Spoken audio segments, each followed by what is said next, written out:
Okay, we're starting again. You guys, you know what we're learning today? At least being reminded of that if you're going to go live on Facebook, you have to plug your headset in for people to hear you. That's what we just learned. So thanks for sticking with. Okay, so what we are talking about today are the things that you cannot stop thinking about, specifically in the context of creative ideas that you have, things that you would love to be doing in the world, the difference that it is that you want to make, and how often those ideas that we have, which are usually really good ideas, can get stuck in our head in the labyrinth that Clever Brain creates that essentially suggests that somehow we're not really up to it, or maybe we're not the right people to bring these ideas into being. And so I want to speak to that today. And I was inspired in part actually by some recent conversations I've had with y'all. That's where I usually like to pull these ideas. Okay. Oh, Vicky, you're back with me. You said how to reboot Facebook. We are good to go. All right. Glad to hear that, dear. Okay, so I have a new course that I'm going to be launching in early May, and it's called The First 5 Steps to Your Big Scary Goal. And so I had reached out recently to the tribe to find out from you all what your big scary goals are. And it's very much in line with what I'm talking about when I say this thing that you can't stop thinking about, because often that could be a creative goal, something that comes from you. And when it's something specifically from you, that's where Clever Brain has the most fun in coming up with all the reasons why your ideas aren't good enough, your creativity is not good enough, who's going to care, who's going to want to hear about it, who do you think you are to even have this idea in the first place. This is really, really common. And so I want to encourage you in today's chat to think about why you've been having this idea and why that matters. And then some things that you can do to kind of shift the way you're thinking about it that would allow you to take some next right steps and move forward. Because I believe that whatever this idea is that you have in your head, the world needs. Okay? So I want to give you a specific example. And this comes from someone who had answered this question about, what their big scary goal might be. And they said, I've had this nagging desire to write a book for about 5 years. The problem is I don't know what kind of book. Fiction, a memoir, how-to book. I just haven't gotten very far, but I think it would be a super cool process and would give me some direction in life. I love this, right? And I've talked to enough of you to know that this is something that is not uncommon, right? I have a good friend of mine who's like, oh, I have so many books in me. And she, I think she might even have like a running list of the titles, but she hasn't moved forward into actually writing them or really committing herself to this. And I think there's a lot of writers out there that are in the same boat. So when we have these ideas, I really believe that they are there for a reason. Like this creative idea, in this mapper's case, this nagging desire. I love the way that they put that. The nagging desire to bring something forth creatively is something to pay attention to. I don't believe that it's there by accident. I don't believe that it's just sort of like randomly stuck in your brain for no reason other than to take up thought space. There's something there. There's something that is calling to you that is asking you to take it seriously, okay? To take this idea that maybe you really could write a book and maybe you could bring something into the world that would really make a difference for other people. So let's assume, first of all, that whatever this idea that you have that stays with you, no matter how improbable it might seem, let's assume that this idea is something for you to bring into the world, meaning it's in your head for a reason. So let's assume that that's valid. Okay. So if we assume that it's valid, then what's in the way of you taking action? What is it? What logic has Clever Brain come up with that is so compelling that you believe that you cannot take action, that you're not ready, that you don't have enough of what it takes, that there's some compelling reason why this idea just sits in your head for years at a time? So I want to go back to this example again of what this person's Clever Brain was telling them in terms of, why they're not able to move forward on this nagging desire to write a book. And the first thing they said was, I don't know what to write about. I mean, that seems like such a good reason, right? Of course. Don't start a book until you know what to write about. And yet, I would say, it doesn't matter. Just start writing anyhow. So much of being a writer is overcoming your clever brain to just sit in front of whatever it is that you're going to use to be writing. Many times it's a computer, and to start writing. Stephen Pressfield wrote one of the best books I've ever read in my life called The War of Art. And the entire book is about this resistance, and it is specifically about the resistance of writing something. And of course, the beauty of his book is not that it's just only applicable to literally writing a book, but it is applicable to any sort of creative idea, urge, nagging desire that we have. And we can use those principles to move forward anyhow. And that book, The War of Art, was a huge inspiration for what I call clever brain. I chose to sort of take inspiration from Stephen Pressfield's work and say it how I would say it, and start to put it in the context of making progress on goals. But I love his book. And I love that book so much that in one of the Facebook groups that we have, if you don't know, we have 3 Facebook groups for the Progress Mapping Tribe. And one is for wealth-related goals, one is for wellness, and then the other is for work. And work can refer to things that you're doing to make money and business-related sales goals, things like that. But it can also refer to the work that you are here to create in the world. And specifically things like writing a book or painting or photography or starting, a creative business, a side hustle, anything like that. It is work that you are here to do in the world. So we are going to be doing what I'm calling book club-ish in that Facebook group with the War of Art, meaning each week I'm going to do a short Facebook Live in the Facebook group. And we will go through and talk about some of the highlights of this book and really learn from some of Stephen Pressfield's wisdom. So taking that into account, one of the primary points of the entire book is that to be a writer, and in his mind, to be a professional writer, meaning somebody who is here to actually get it out into the world and succeeds in doing so, one of the biggest things is just sitting down and writing. And I love what he says. He says his goal every day is just to write. He doesn't care if it's good. He doesn't care if it makes sense. He doesn't care if it makes it into a book at all. He just cares that he did the writing. So I want you to take that same idea and apply it to this context. And so, my dear, if you are a person who has a nagging desire to write a book and you don't know what to write, it doesn't matter. Isn't that such good news that you don't even know what you need to write?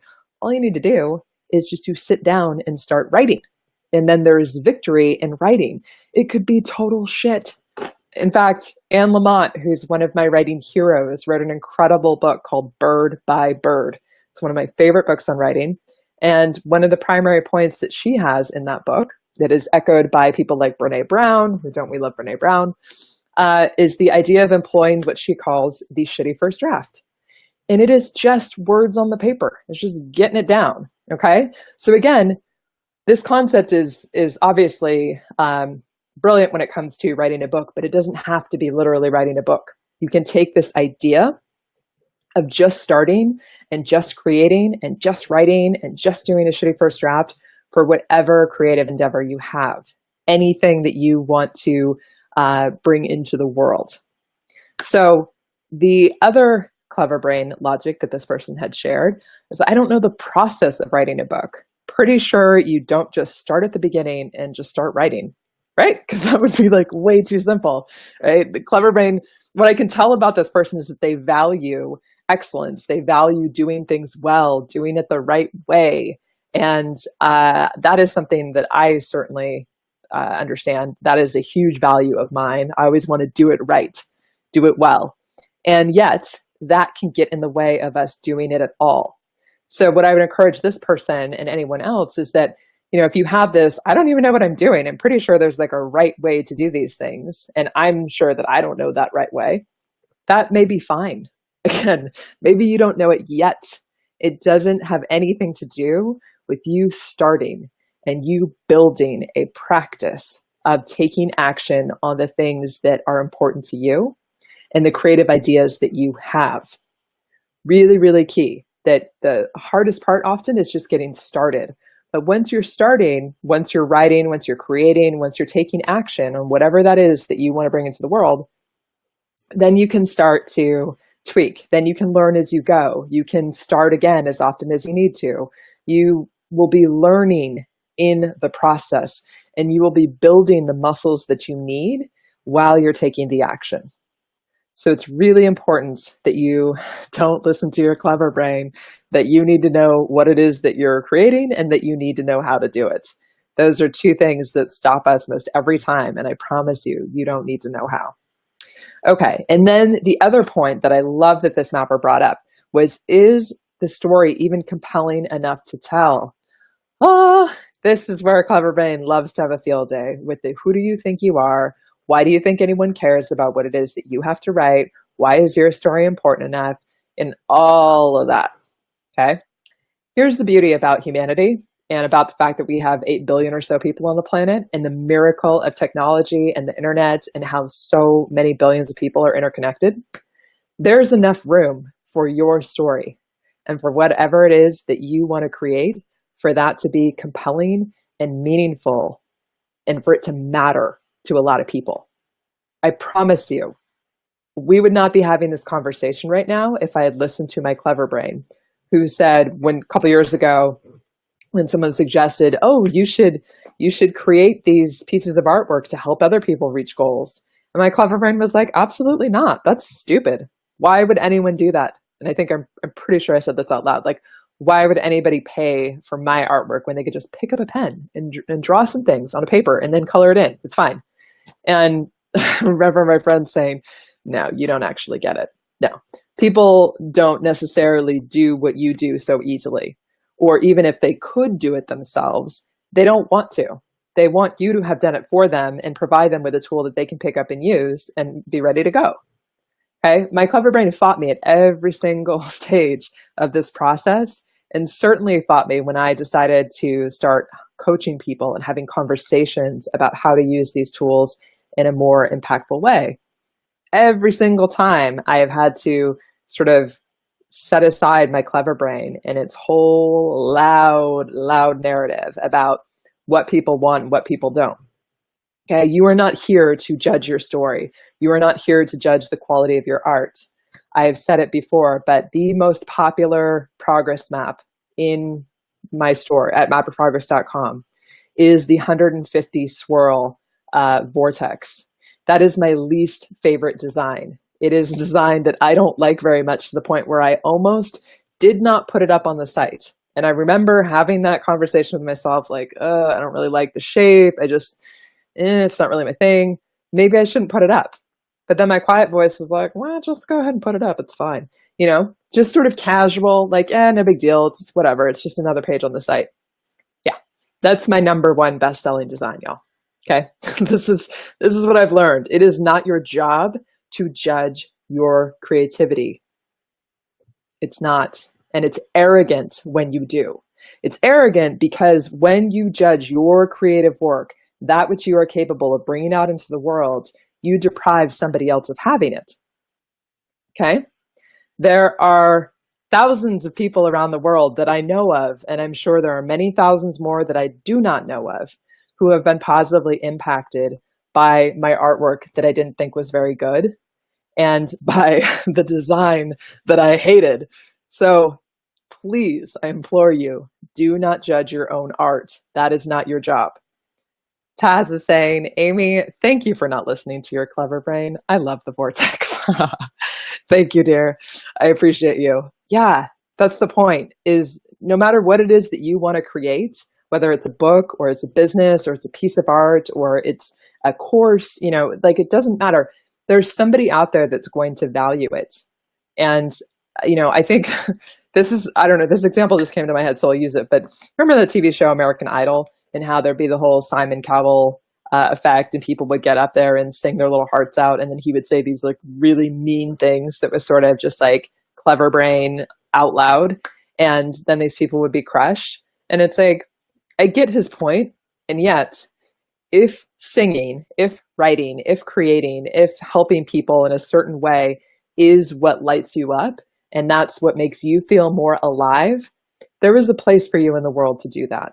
And there is an audience that wants to hear that. And there are people that want to hear your message, no matter what it is that your clever brain is saying. Okay. So the trick to making progress, to making a difference in the way that you want to make it, is to just trust that if it is in your brain, if it's in your heart, especially if it's been there for years, then please listen to it and take yourself seriously. So when I'm talking about taking yourself seriously, I don't mean that it's like, oh, I have to take this seriously. So I have to like be scheduled about it, and I have to do it in a rigid way, and I have to just sit down and grind it out. I mean, truth be told, as much as I love Stephen Pressfield and the War of Art, one of the reasons why I created my own version of what he was trying to get across was because his version in the War of Art, as this title implies, is very violent and masculine and like, gonna slay the dragon, kind of thing. Which, if that works for you, then that's great. And that works for him. And he's certainly sold millions and millions of copies and impacted so many people around the world with his version of it. And it totally works, right? But my thinking is that the process of you creating, the process of you believing in your idea, taking it seriously, that you've got something of value to share, and then taking action, practicing, taking your next right steps and bringing it into being, that doesn't have to be an arduous, terrible process. And that there's a way of being on your own side and being kind to yourself, being the person that you most need to encourage yourself, when things get tough, to kind of, kick yourself a little bit in the butt when you need to just focus and get going. Whatever it is that you need to be able to do the things that need to get done, and find some satisfaction in the process. That it's not just when you finish that book, or when you launch your business, or when you have your art, being purchased by other people, that's when you get to feel proud. That's when you get to feel accomplished, like you actually did something. The trick is to feel a sense of accomplishment and pride in the process of what it is that you're doing. So, when I had asked this person whose example we're using about how she had this nagging desire to, create this book, and she wasn't sure what it was that she was going to write about, and my, of course, encouragement is it doesn't matter. You don't need to know what it is that you're going to write about. You don't need to know how to do it. You just need to start and do whatever, your best idea is right now, and begin. And then as you begin, you will learn and you will get going. And so when I'd asked her to consider, like what would it be about, bringing this book into the world that would make it worthwhile for you? One of the things I shared was, I think the biggest thing would simply be that I completed something, which is huge, right? I mean, we have these ideas, but we don't really take ourselves seriously, and we don't believe in ourselves when we don't act on them. Because we just go, oh, okay, whatever. It's just another idea that you have, but we're not actually going to do it. It's not like you're going to actually bring something into the world. And so we don't have a lot of respect for ourselves when it comes to this. It's like, oh, yeah. But you're not actually going to do anything about it. So whatever, fine. What's on Hulu? We just kind of gloss right over it. So I really appreciate what this person's saying as far as what a massive accomplishment is, just to have an idea and follow through on it to yourself, and prove that you actually have the ability to bring an idea into reality. Oh, Daniela, I hope I'm saying your name right, dear. Said the trick is just to trust your heart. I'm trying to be kind to myself to be able to do it. Yes. And Vicky, you were saying me too. Okay, awesome. Yeah, that is a huge part of it. Trusting yourself. And of course, trust is something that is built over time. It is action over time. It's the same way building trust with ourselves is just like we build trust with other people. The words, the thoughts that we have are one thing, but they don't mean as much until we put action with them, until we do that over a long enough period of time to start to trust ourselves that we can bring something forward. And when we develop that trust with ourselves, by taking those actions over a long enough period of time, Then we develop confidence. Confidence is a wonderful thing to feel, right? And it feels terrible when we don't have confidence. And yet, sometimes Clever Brain will convince us that we need to wait to begin until we do have confidence. But the thing is that confidence is a result, it is not a prerequisite. If you are waiting for confidence to begin, you are going to be waiting a very long time. And you waiting a very long time, if not, you know, waiting for never, your clever brain is very happy about. Because your clever brain thinks it succeeded in keeping you safe by keeping you exactly where you are, doing nothing, saying nothing, creating nothing. That's what clever brain views as a total success. Because your clever brain operates from the primitive part of your brain that believes that any change in what is known is a threat to your survival. So that's just leftover factory installed, been in our bodies for a real long time, not going anywhere anytime soon. The beauty is that you have the ability to choose. You have consciousness. You can create a practice of recognizing your clever brain for what it is, and then choosing to take action coming from love, choosing to build that trust with yourself, choosing to take this idea, this nagging desire, and then begin anyhow, even if you have no idea what the hell you're doing. That's great. You want to know why? Because that means you're going to have a really good story later. Okay. Ooh, love. Williams Bear. Bravery is a muscle. You keep doing little things. And as you get brave in the little things, the bigger things seem less like a life or death thing. Yes, absolutely. So true, you guys. And I promise you, I live this every single day. So I feel like I can speak from a lot of experience here because this is what I've been obsessed with. And this is what I've been practicing. In particular, these last couple of years have really kicked it up into a higher gear and have found it to be so life-changing and so worthwhile and so like I feel alive. I want that for you. I want you guys to feel alive. I want you to know what it feels like to discover yourself, that you have abilities that you didn't think you had, that you could do more than you think you can do, and that you can create things that really make a difference for other people's lives.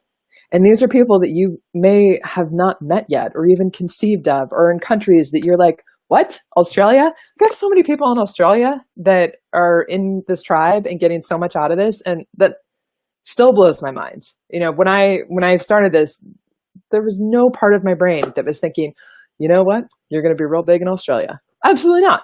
That's crazy. And yet it's also reality because I went ahead and did it anyhow. I created a business I didn't know how to create. I started a website that I had not started before. I started selling things that I had never sold. I started coaching. Like it's turning out. And it can turn out for you as well. That's the most important part of this, is that when we don't listen to our clever brains, we can actually do amazing things. So there's two more things that I want to let you know before we wrap this up.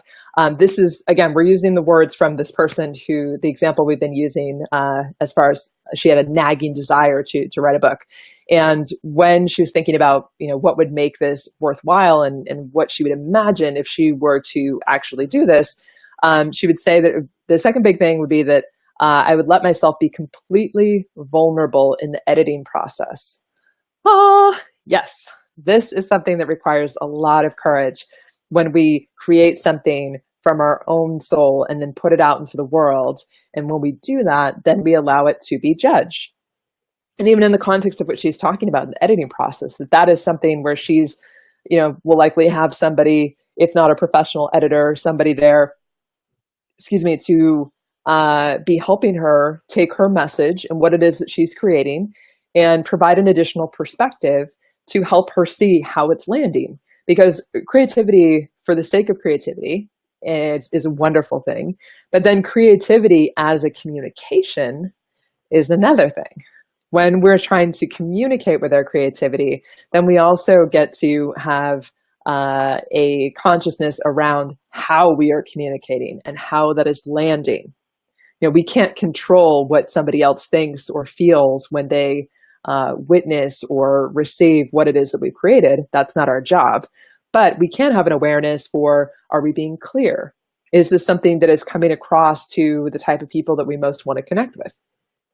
And that can be a really vulnerable process. I remember, I think it was Maya Angelou. I was reading something about her where she was talking about the relationship that she had with her editor and how she would receive feedback from her editor and then say things like, I hate you forever. I will never, ever speak to you and you're a terrible person. And we're done. Never, ever. And she'd get really, really upset about it, right? And all these threats and stuff. And of course, then like whatever amount of time later, she'd obviously be talking to her editor again and continuing to work with this person. But this is something that I've heard described by many of the most famous, accomplished authors out there. This is a human thing. This is it. I didn't make it. This is just whatever you believe in how humans are made. This is it. This is the human experience, that when we create something that is so personal and we put it out there for other people to provide feedback or to give, commentary to help us, it does require a lot of courage because it can be very uncomfortable. And yet, if you want to get your work out in the world, if you want to make a difference, you got to be willing to be brave and to show up and allow yourself to be seen, even if it's uncomfortable, even if it somehow hurts. I mean, I think I've sent at this point well over 100 emails to you all in the tribe over this last, not quite 2 years. And every single time I hit send to send out an email, I feel like, bleh, and oh God, who's going to unsubscribe? Who's going to send me some mean email that says, I hate you and you're a terrible person and you suck and I hate everything that you have to say. Okay, I think I've gotten one email in all of the, because when I send one email, that goes out to thousands of people. So there's been a lot of emails that have gone out to a lot of people. And one time have I gotten somebody that sent something back to me and didn't like what I had to say. And specifically, she took issue with me swearing. And by the way, my mother totally agreed with her, which is even more of like, oh God. And yeah, that's okay. She got to unsubscribe. Fine, because and now at this point I look at unsubscribes as a victory, because if somebody's unsubscribing, then that means that I sent something out. So that's victory, that I got something out into the world. And then it's a victory for that person because they decided that they didn't want it and they didn't want it in their inbox. So it's a victory for them in terms of self-care. So you have two people who were victorious. And the result was that one person unsubscribed from my email list. Yay, right? Okay, guys. So the idea is that, yes, when you put yourself out there, other people will have an opportunity to respond. And not everybody is going to love it. And that's okay, because that is how it's supposed to work. The people that do love it are going to be on board. They are going to be excited. They are going to show up for you. And then you get to bring beautiful things into the world. Okay? It is not easy. It is hard at times. And yet, here's the thing about hard. And I've said this before, but I really have come to know this for myself, is that we think we want things to be easy. We think we want our goals to be easy. And what I really believe is that we actually want them to be hard, because when we do hard things, then we respect ourselves. We admire ourselves. We start to believe in ourselves. We start to trust in ourselves as being capable. And there's a whole other sense of satisfaction and accomplishment and pride that comes from having done a hard thing. I am reminded of this each time I go to bar class, which I'm going later today. And when I do the exercise class, the bar method, it is so fucking hard. Oh my God, it's so hard. And it's painful. And yet I feel like a badass when I walk out. I'm like taller. I am feeling like a captain. I'm in my vessel and I did a hard thing, and that feels amazing. And that's why I keep going back. Okay. So whatever your idea is, whatever that nagging desire is in your head, I want you to consider that it is in your head for a reason, that it is not a mistake, especially if it's been hanging around for years, and that it is an invitation that is begging you to take it seriously, that is begging you to take action, to believe that it's possible, that you can make a difference, that whatever it is that you have, that you can create it, and that you don't need to know how, and you don't need to know what's going to happen. And if that is something that is so like overwhelming and just like really makes you nauseous, just reach out to me, message me, comment below, Talk to me. This is my area of expertise. This is what I help people do. This is my favorite thing to help people do. So please reach out and let's have a conversation about it. That would be a brave thing. Like, just let that be your brave thing. Let that be your next right step, is to have a conversation with me, and I will cheer you on and go, yay, you're being so brave. And we will talk about it because it's there for a reason. And there are people that want what you have to create, but they don't get to have it if you don't say yes to yourself first. That much I know. All right, my loves. So great to be with you. Thank you so much for sticking with me and the technical challenges. And I look forward to seeing you next time. Okay. And if you want to re-listen to this or get this in audio form, you can go to our SoundCloud page and you can go to mapyourprogress.com/SoundCloud, and that will conveniently redirect you to our SoundCloud page where you can listen almost like it's a podcast. And if you want to get these replays delivered to your inbox, go to mapyourprogress.com/YouTube, and you can subscribe at our YouTube channel and get them delivered. All right, loves, I will see you next time. Bye.